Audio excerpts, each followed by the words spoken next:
In the last episode, we set up continuous integration for Firestorm via Semaphore. Today we'll deploy our app to Heroku, then set up Semaphore to deploy each time the tests pass on the master branch. Let's get started. We're starting with the Daily Drip Firestorm repo tagged before this episode. I've already signed up for Heroku and installed the Heroku tool belt, which is Heroku's CLI. Heroku created the concept of build packs, which are a way to tell Heroku how to set up and run your application. I'll be using the Heroku Elixir build pack. I'll create an app named Firestorm Forum specifying the build pack. So we'll call Heroku create Firestorm Forum. I'm actually going to create a second one because I've already got this deployed. So call it Firestorm Forum 2. I'll specify the build pack as https github.com #nuke Heroku build pack elixir.git. We need to add another build pack to handle the static compilation for our front-end assets. So we'll call Heroku build packs add. And this one is g jaldan Heroku build pack phoenix static.git. Now we need to tweak our configuration a little bit to fetch some environment variables from Heroku. So we'll open up config prod.exs.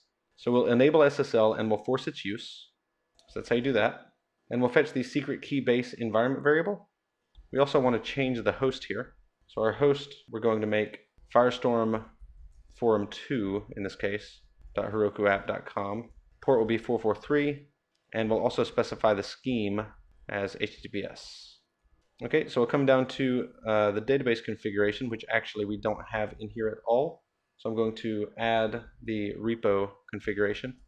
We'll say config Firestorm Web, firestormweb.repo.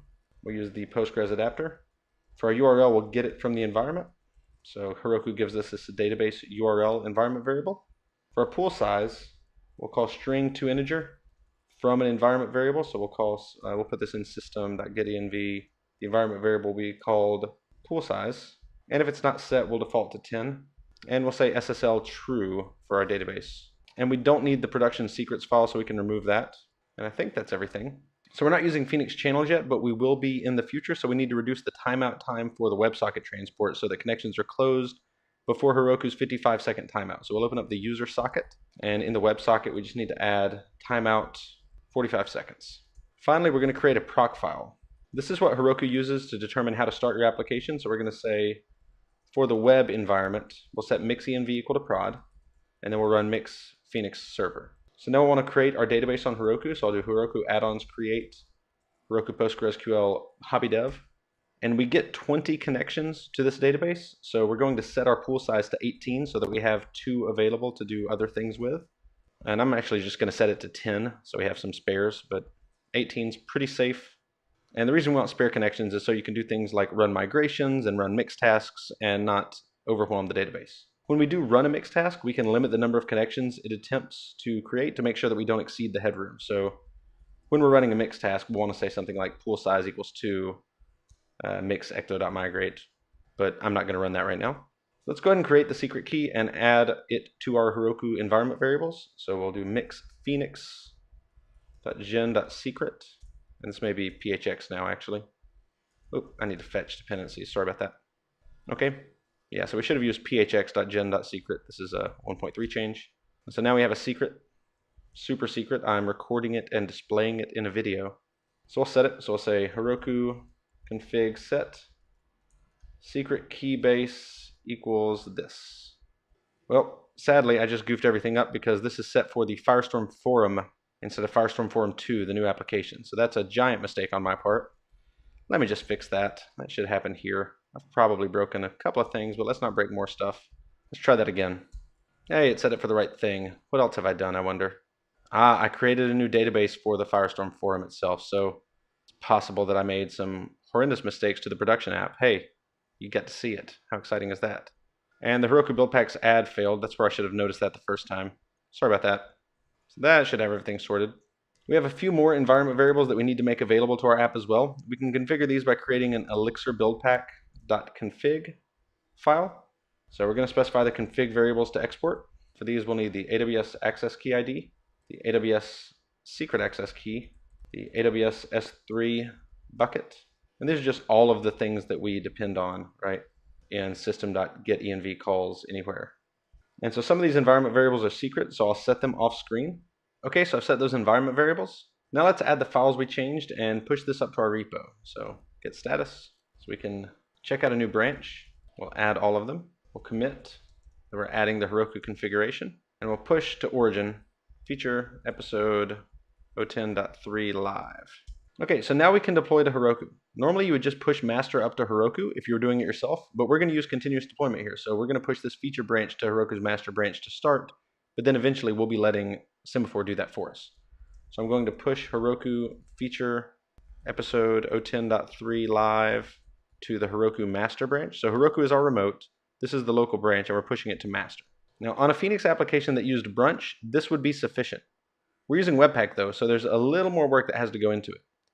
To get Heroku to build our assets with Webpack, we can create a compile script that the build pack will use. And just to clarify, this is because it tried to run a Brunch, but it's not a Brunch project. So okay, that's just the default build pack. So we'll make our custom compile script. And this just needs to be any old bash script. So we'll say, okay, this is a bash script. We'll set node env equal to production. We'll run node modules bin webpack-p, and this is run from the assets directory. So we'll cd up, and then we'll run mix phoenix.digest. Okay, so we'll make the compile script executable. We'll add it. We'll push to our branch, and then we'll push to Heroku, pushing our branch to master again. It'll go through all that again, but this time it should use our custom compile script instead of trying to compile a Brunch project that is not there. Okay, so we pushed this, but it's still not quite enough. There's an error. It should be when uglify ran. Let's go ahead and verify that's, yeah. So unexpected token operator this. So basically it's not using Babel up on the server when we're running it. So to fix this, we want to add a Babel RC file. So I'll just go ahead and add mine. And this is just what I've been using. Feel free to roll your own. We'll use the ES 2015 preset, and I'll say don't use modules. We'll push it up, and we'll push to Heroku. And I was wrong. It couldn't find the ES 2015 preset, which is pretty unpleasant. I believe that this is because I made a mistake. I need to move the Babel RC into assets. Sorry about that. We'll push again. Okay, this time everything built successfully and pushed up, so we can try to visit the app. And we can see it doesn't work, right? There's an internal server error, so we can ask Heroku why that is. And it should tell us we haven't run our migrations. Yeah, there's an undefined table. So we can run our migrations, and remember, we will set the pool size. We'll just run mix ecto.migrate. And for good measure, we'll restart everything. And now, if we try to visit the site, everything should mostly be working. So we'll log in via email. We'll make a user. That works. Let's make a category. That works. I'm going to open up the console here because we're going to run into a problem. Let's make a thread. This works fine, but let's go ahead and reply to the thread. And actually, the preview is working just fine, which is fascinating to me. Let me see what's it actually talking to. Ah, it's talking to Firestorm dog food. So I apparently have already set this up to talk to the remote server, although this is the wrong one. This is not the right server. So if we look where that's set up, we got a couple things. So we have a assets config production. And yeah, right now it's set up to talk to firestormdogfood.herokuapp.com. We should make this Firestorm Forum 2. We should also set the node env to production, just to be doubly sure that that's set when it actually is compiling stuff. Okay, so remember, right now it's talking to the wrong source, and we'd like to make this a little bit better. So before we could just push this, right, to Heroku and be set, but let's do this with Semaphore. So we'll go to Semaphore, and we're going to set up deployment for the Firestorm project. We're going to click Heroku.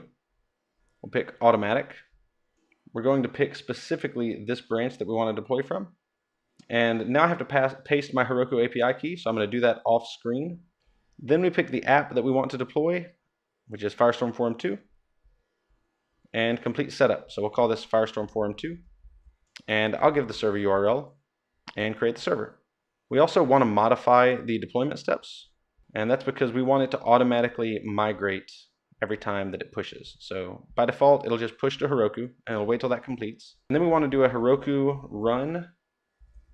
We want to set this exit code, because that's how we'll be able to tell the proper exit code from this result, which will make the deploy fail if the migrations were to fail.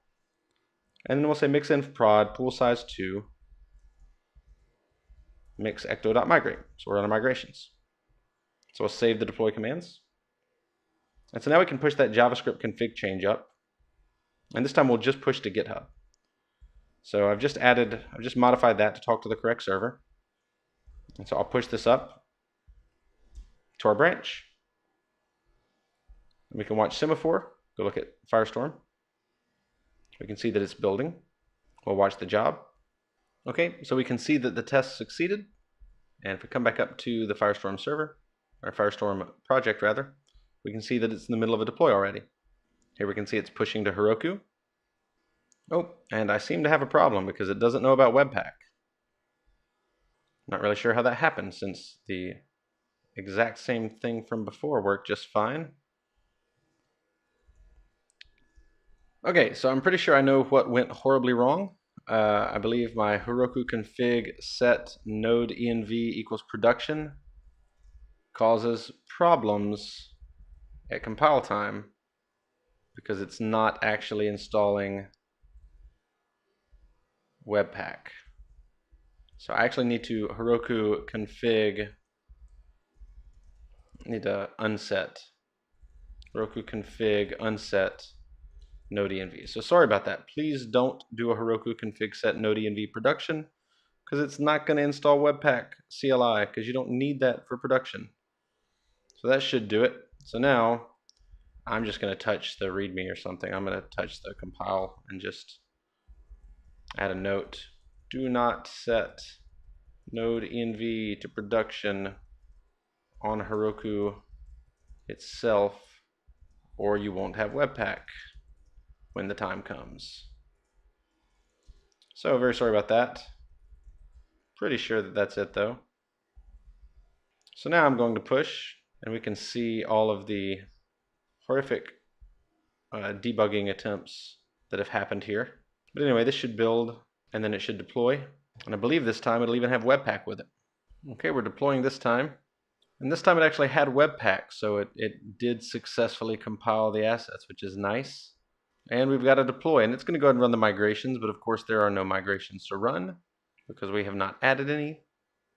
But there we go, everything succeeded. So now if we come back over to the running app itself and refresh, and we start typing, we should see that this time the preview is talking to our Heroku app instead of the other one. So we did in fact get successful continuous deployment from Semaphore. And if we want to go look just a little bit more, dig around a little bit, nice to see that this server is hooked up and everything is working. And you get these nice little things in your timeline that say when deployments happen, and you can click through to a given deployment. It's really good. Today we deployed Firestorm to Heroku, and we set up continuous deployment via Semaphore. My preference with Elixir is to do a deployment to a bare machine rather than using a platform as a service such as Heroku. However, I think it's important to show this off, and honestly, it's a very fast way to get Firestorm up and running. One other thing to point out, yet again, is that if you'd like to sign up for Semaphore, they have offered a coupon code for DailyDrip users. So you can sign up with the code DailyDrip30. This will get you a 30% discount for 3 months, and the coupon expires on August 31st, 2017. See you soon!